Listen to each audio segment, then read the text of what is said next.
Ahmedabad plane craze વિજય રૂપાણીનું નિધન સૌથી મોટા ચોંકાવનારા દેશ માટે સમાચાર આવ્યા અચાનક સામે।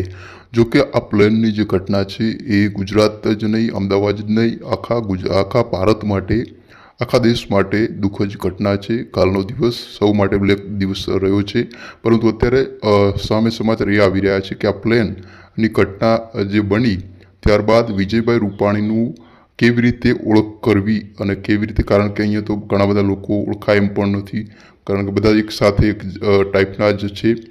તો વિજયભાઈ રૂપાણીની દીકરીએ ડીએનએ આપ્યું છે અને એ ડીએનએના આધારે વિજયભાઈ રૂપાણીની ઓળખ કરવાનો પ્રયાસ કરવામાં આવશે। અને અત્યારે હાલ બધા વિજયભાઈ રૂપાણીના જે વિદેશ કુટુંબી રહે છે તે પરત ઇન્ડિયા આવી રહ્યા છે અને ઇન્ડિયા આવ્યા છે અડધા, અને અડધા હજી આવી રહ્યા છે। વિજયભાઈ રૂપાણીની આ લંડનનો જે સફર હતો તે બહુ દુઃખદ સફર રહ્યો અને છેલ્લો સફર રહ્યો। 5 મિનિટની અંદર પ્લેન ક્રેશ થતાં આખા ગુજરાત માટે જ નહીં, આખા દેશ માટે દુઃખદ ઘટના ગણાય।